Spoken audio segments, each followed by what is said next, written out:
Meetings. The bane of most people's existence, right?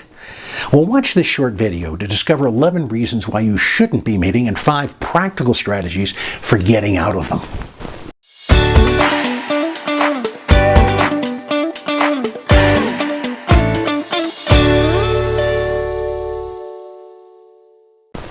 I'm Bob Windover. Want an instant cure to some of your stress? Stop meeting so much. Now, I know some people say, well, I don't want to meet. I'm forced to meet. You know, people put meetings on my calendar. It seems like we have a meeting for the sake of meeting. Well, let me identify 11 reasons you shouldn't be meeting and 5 simple ways to eliminate these nuisance commitments. Are you ready? Here goes. Number 1, it's a standing meeting. All standing meetings, for the most part, should be put away because in an awful lot of cases, they waste an awful lot of time for nothing. Number 2, the purpose is to maybe rubber stamp something that's already approved. And if it's already approved, why are we meeting? Why can't you just send out an email? Number 3, the team hasn't met in a while. Now, granted, it's a good idea for teams to get together, especially hybrid and remote teams. But you got to have an agenda. You got to have something to do, a purpose behind it, a mission. Number 4, the organizer has not produced an agenda so people can prepare. No agenda, there really shouldn't be any meeting because people aren't sure why they're there or what they're going to get out of it or what they can do. Number 5, the issue can be easily discussed or maybe resolved via email or Slack or Google Doc or something like that. Number 6, there's a single topic meeting that could be combined into other meetings. Instead of having 6 little 15-minute meetings, why not have one 1-hour meeting with an agenda so that you can get all that stuff done in one spot, especially if people have to travel to the meeting. Number 7, you're calling the meeting reflexively to respond to an isolated crisis. That happens way too often, as in, hey, let's all get together and figure out what's going on. Why not take a step back and think about it first? Number 8, you need to make an announcement that could be sent via email. How many times has that happened in your organization? Number 9, everyone comes prepared to do other work while in the meeting.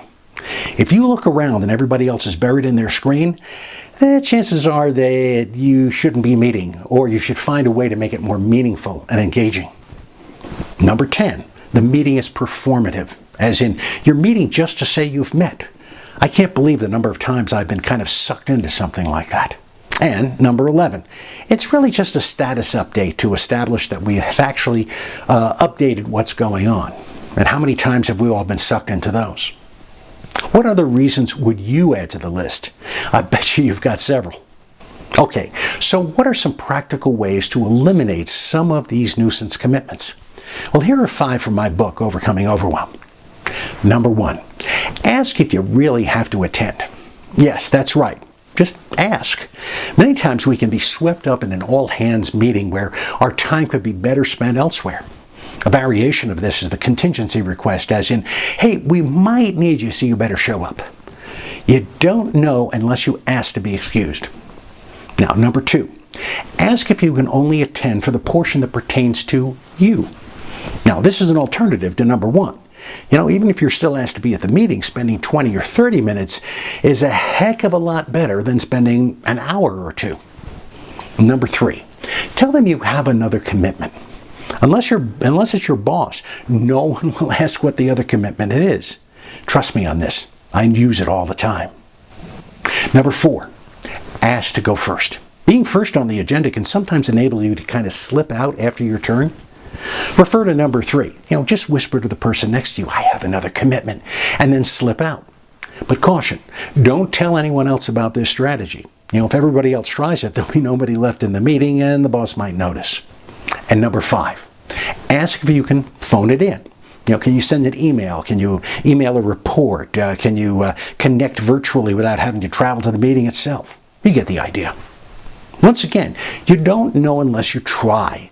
And if someone protests that you're always trying to get out of attending the meetings, just reply by saying, hey, I'm simply trying to be as productive as possible. How can they argue with that?